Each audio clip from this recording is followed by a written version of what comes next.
बहुत सुंदर। आज हमारे सामने हमारे प्रेरणा स्रोत हमारे पूज्य गुरुदेव श्री मंगेश महाराज दातारकर जी हमारे सामने पधारे हैं। एक बार जोरदार तालियों से उनका स्वागत करेंगे। ये तालियां थी ये।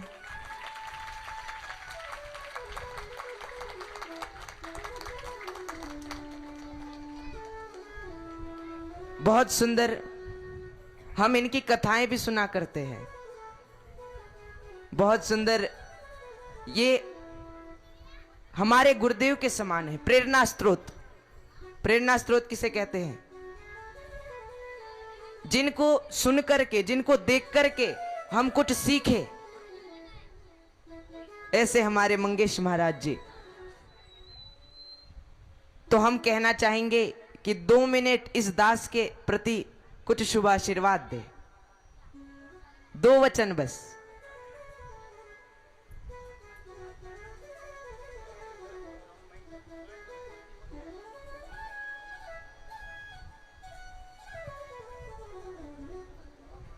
हॅलो.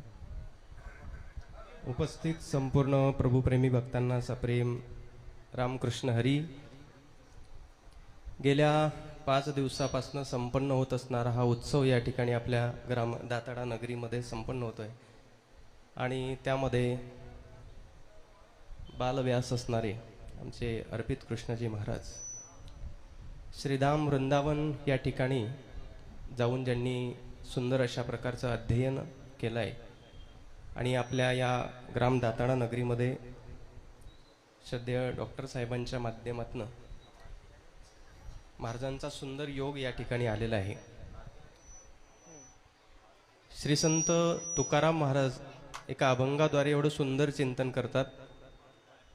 येणे सुखे रुचे एकांताचा वास, नाही गुण राधे राधे.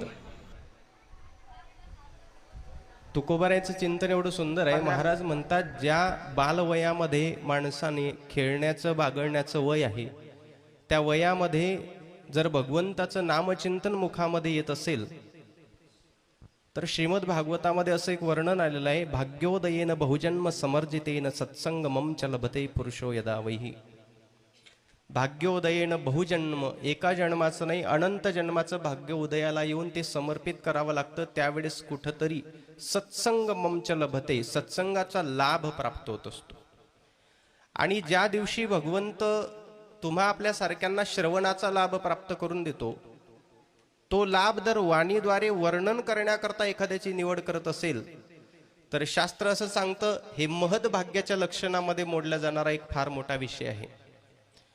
बालवयामध्ये भक्त प्रल्हाद असू द्यात, ध्रुवबाळ असू द्यात, आपण नेहमी ऐकत आलो यत् फलम नास्ति तपसा न योगेन समाधिनः तत्फलम लभते सम्यक कलौ केशव कीर्तनात. कलियुगामध्ये भगवंताच्या संकीर्तनाच्या निमित्तानं हा सगळा लाभ आपल्या जीवनामध्ये आपल्याला प्राप्त होत असतात. म्हणून श्रद्धेय महाराजांचे वडील आदरणीय मातोश्री त्या सुद्धा या ठिकाणी उपस्थित आहेत. तुकोबाराय बोलतात धन्य माता पिता तयाची. आपल्या जीवनामध्ये कुठंतरी ज्ञानोबाराय ज्ञानेश्वरी मोदी बोलत असताना बोलतात येथ वडील जे जे करीती तया नाम धर्म ठेविती येर ते अनुष्ठिती सामान्य सकड. लोकांना कथा कीर्तनामध्ये बसून हजारो वेळेस म्हणावं लागतं की नामचिंतन करा, टाळी वाजवा, भजन करा. प्रयत्न करून कोणीतरी सांगणारा असून सुद्धा आपल्या हाताने टाळी वाजत नाही, मुखानं चिंतन घडत नाही. पण ते चिंतन श्लोकांच्या निमित्तानं, त्या श्लोकांच्या स्वरूपात जर एखाद्या बालव्यासांच्या मुखातून बाहेर निघत असतील तर मला असं वाटतं त्या बालव्यासांनी त्याच्याकरता किती प्रयत्न केलेले आहे हे महत्वाचं नाही, तर स्वतः भगवान गोपाल कृष्णांच्या अंतःकरणात ती इच्छा असावी की हे श्लोक या बालव्यासांच्या मुखातून बाहेर निघावे. कारण प्रयत्न करणारे हजारो लोक असतात. अजूनही तुम्ही वृंदावनला, आळंदीला, काशी क्षेत्रा ठिकाणी जा, हजारो लोक विद्वत रत्न पाहण्याकरता मिळतील. पण ज्यांचे लाखो श्लोक पाठ आहेत त्यांना व्यासांच्या आसनावर बसून जर म्हटलं हे श्लोक तुम्ही लोकांना सोडवून सांगा तर ते मात्र सर्वांना जमत नाही. हजारो मृदंगाचे तबल्याचे बोल वाजवता येत असतील पण त्यांना म्हटलं एखादं जण गायन करेल नंतर तुम्ही तालात वाजवा तर ते कोणाला जमत नाही. परंतु ही संगती ज्या दिवशी कोणाच्या ना कोणाच्या मुखातून बाहेर निघत असते, तर त्या दिवशी श्रीगुरूंची कृपा, साधूची कृपा आणि भगवंताची कृपा ही एक साथ नांदताना दिसते. ज्या अर्थी एखादा वक्ता अत्यंत नम्र आणि प्रसन्न भावनेनं तुमच्या समोर कथेतले भाव मांडत असतो, तुम्ही त्यांची पात्रता काय ठरवतात हे महत्वाचं नाही, कारण त्यांना आधीच भगवंतांनी आपल्या कुशीमध्ये घेतलेलं आहे, म्हणून ते व्यासपीठाचे अधिकारी ठरलेले आहेत. आणि मी नेहमी सांगत असतो, जगातली लोक आपल्याला काय म्हणतील याला कधी महत्व देऊ नका. राधे, कारण ही ती राधे. लोक आहेत ज्या लोकांनी ज्ञानोबारायांना सुद्धा स्वीकारलं नाही, ते आपल्याला स्वीकारतील अशी अपेक्षा कधी करूच नाही. जर विचार करायचंच असेल तर ज्यांच्या निमित्तानं ज्यांचं बोट पकडून आम्ही परमार्थावर चालतोय ते ज्ञानोबा आहे, तुकोबा आहे, काय म्हणतील त्याचा विचार करा. कारण भागवतामधली एक कथा खूप प्रसिद्ध आहे. दुर्योधनानं कृपाचार्य, द्रोणाचार्य, भीष्माचार्य, कर्णासारखा महारथी सगळं जोडलं, फक्त देवाला सोडलं.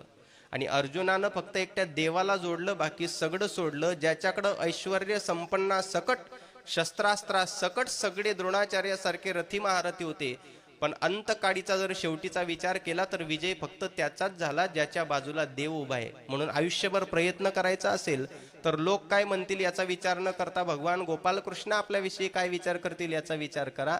श्रद्धेय महाराजांना एवढ्या बाल वयामध्येच ही जी प्रयत्नाची पराकाष्ठा चालू आहे, निश्चितच ज्या वयामध्ये लाजण्याचं सुद्धा वय असतं, खेळण्याचं वय असतं, बागडण्याचं वय असतं, त्या वयामध्ये हे अध्ययन संपन्न केलं. निश्चितच आपण मराठीमध्ये एक म्हण आहे, बाळाचे पाय पाळण्यात दिसतात. भविष्य काळामध्ये जे व्यासपीठ आज दाताडा नगरीमध्ये गाजतायत, हीच व्यासपीठ असे महाराष्ट्रातल्या कानाकोपऱ्यामध्ये गाजोत असे ज्ञानोबारायांच्या चरणी श्रद्धेय महाराजांच्या माध्यमातून आपण या ठिकाणी ही सदिच्छा व्यक्त करूया. महाराजांच्या पुढच्या परमार्थिक कार्यक्रमासाठी मी या ठिकाणी शुभेच्छा आमच्या गावकरी मंडळींच्या वतीनं, टाळकरी मंडळींच्या वतीनं आणि संस्थांच्या वतीनं देतो. थांबतो. रामकृष्ण.